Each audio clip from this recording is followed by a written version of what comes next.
because the 2024 election, including the last 6 months of the year, really showed us the sort of cashing of the checks that had been written with regard to the media ecosystem that the right's been building for a very long time. On the line with us is our old buddy David Pakman, the host of the David Pakman Show, the author of the new book, The Echo Machine: How Right-Wing Extremism Created a Post-Truth. The book is, the pub date is actually March 25th, so you can advance order it now at your favorite bookstore.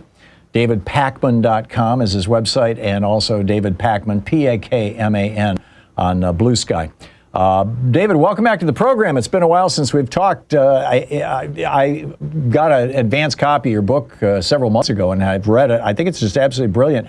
Give us the elevator pitch here, the overview of what you're trying to communicate.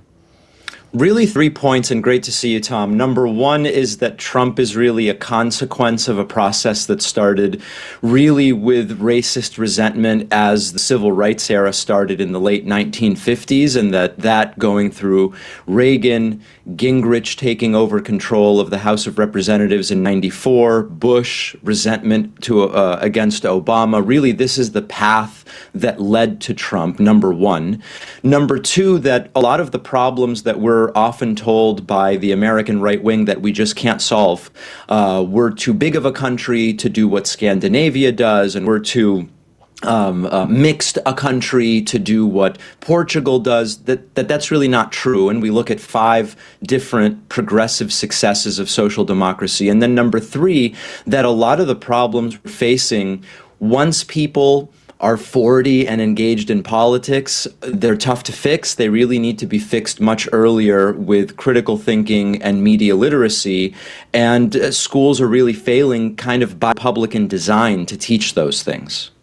There was a fascinating interview between Christian Amanpour and a Russian political analyst who's outside of the Soviet, or outside of Russia now. In which he said that when Gorbachev essentially told the people of the Soviet Union that communism doesn't work any longer, that it was inevitable that the USSR would collapse. That would be the end of it. And that what Putin believes right now, and this analyst said he thinks Trump believes this too, is that if you can convince Americans that democracy doesn't work either, that American democracy, that a pluralistic society, racially, religiously, socially, culturally, economically integrated society doesn't work, that a 3-part branch of government with checks and balances, if you can convince people that all of that doesn't work, then what you're doing is you're establishing the foundation for the Putinization of America, for turning America into Russia. To what extent, A, would you agree with that thesis? And B, if so, when did that message start becoming part of right-wing media? Because I don't recall, I recall the backlash in the 50s. I'm a lot older than you. I remember Brown, I don't remember Brown v. Board. I was 3 years old, but I remember the giant billboards, impeach Earl Warren, were all over Michigan when I was growing up as a kid. I remember the colored-only signs at Jack Tar Hotel in downtown Lansing, and I remember the blowback, against the civil rights movement. But I don't remember Republicans back in the day, back in the 60s, 50s, 60s, 70s, 80s, saying government doesn't work until Reagan came along, basically. I think that's exactly right. And I've got a book behind me, Waves of Rancor, which is out of print, but it's an excellent story of how AM radio started to be taken over by right-wing interests and how it started with churches also jumping in on low-power FM radio station licenses. And that, combined with the sort of Reagan era, is exactly when that started. And I do agree with your assessment about the Putinization. And more broadly, it's this idea that if you turn people against a system, you make it function really poorly. And we saw it with Trump in the first term with Louis DeJoy and the post office.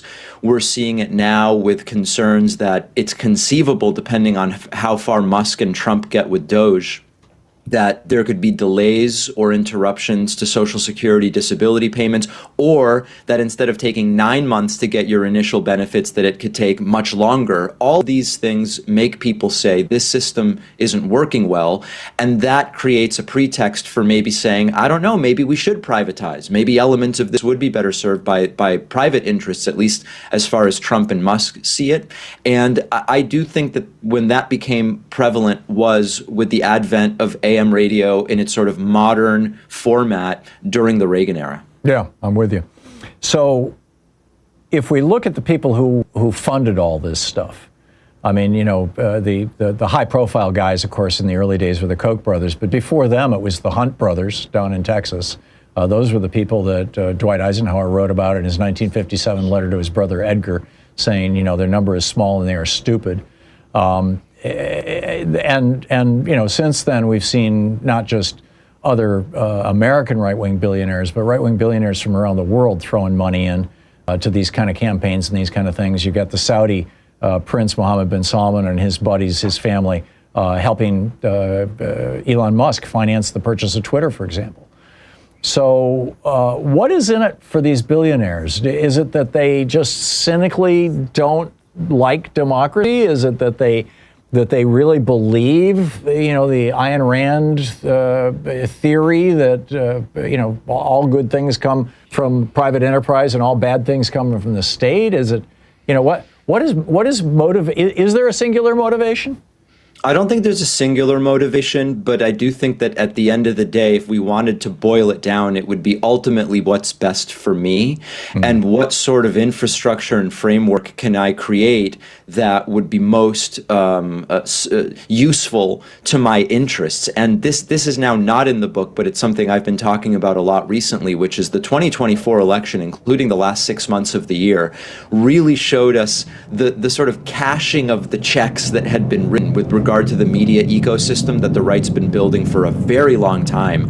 I was fortunate enough to be invited to go meet with top Biden administration officials, including Biden himself, in December, right? So after Harris had already lost, after it was too late to create the sort of community media ecosystem that Turning Point USA and Daily Wire and others created, and after Trump and Republicans really took advantage of it by appearing on these programs and appearing regularly.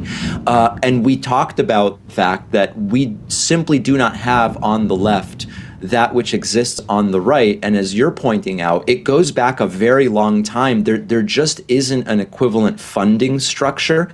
And so all of the things I write about in the book ideologically and from an educational standpoint are critical, but also at some point, if we are just completely overpowered financially, it's going to be very difficult to change that status quo. We're speaking with David Pakman. He's got a new book out, The Echo Machine, How Right-Wing Extremism Created a Post-Truth. He's the host of the David Pakman Show, davidpakman.com, Pakman. David, I think one of the driving dynamics here is that, well, let me just tell you a quick story. A couple of years ago, back 6-8 years ago,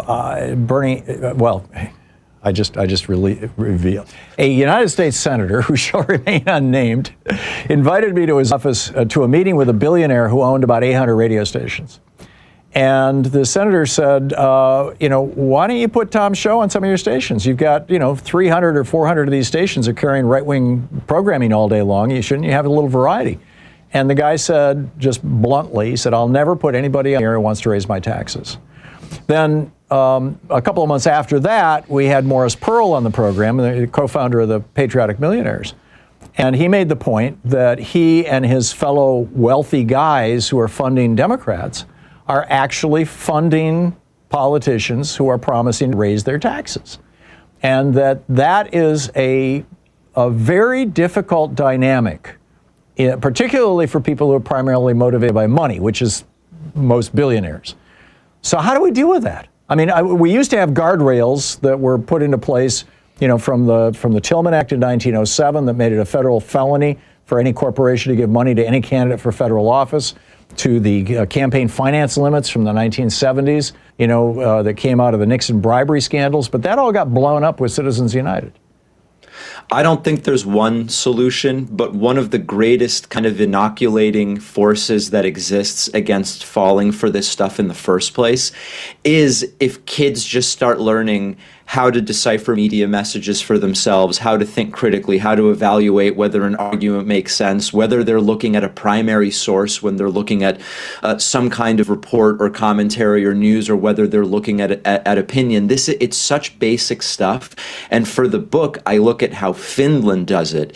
And I don't think it will shock some of your audience to hear that Finnish high school students are better at media literacy in Spanish as their second language than many American high schoolers are just at media literacy in English. And right. the degree to which we have fallen behind by design. And again, we talked about making a system dysfunctional to make people oppose it. This is why the state boards of education have eliminated a lot of this curricula, precisely because 10-year-olds know how to decipher media messages. It's much less likely they were ever believe, for example, in trickle-down economics and the idea that cutting taxes for the rich and corporations is the way to improve the lives of the average person. And so there's significant motivation to keep that out of schools. And I think that that's a big area to start. Yeah, I totally get it. We have 45 seconds till we hit a hard break here, David. We're talking with David Pakman. He's got a new book out, The Echo Machine. What's your call for action? The call for action, number one, is to start connecting how who we vote for really relates to what happens in people's lives. And we had two gifts on this from the Trump administration, tragic gifts. The story of man votes Trump, wife gets deported 2 months ago, a month and a half ago. And more recently, man votes Trump, wife gets arrested and detained by ICE. Those sorts of stories where people really start to understand the stakes, I think, are one of the greatest motivators for getting people involved in the political system. It's just the starting point, but it is a starting point. And I think Democrats need to be better at telling those stories. Amen. See Chuck Schumer. Yes. Yeah. Okay, David, the great David Pakman. David, thank you so much. The book, The Echo Machine, How Right-Wing Extremism Created a Post-Truth, available at wherever your fine books are available. David and David Pakman, PAKMAN.com. David, thanks so much for dropping by and for writing a great book. Thanks for having me. My pleasure. We'll be right back.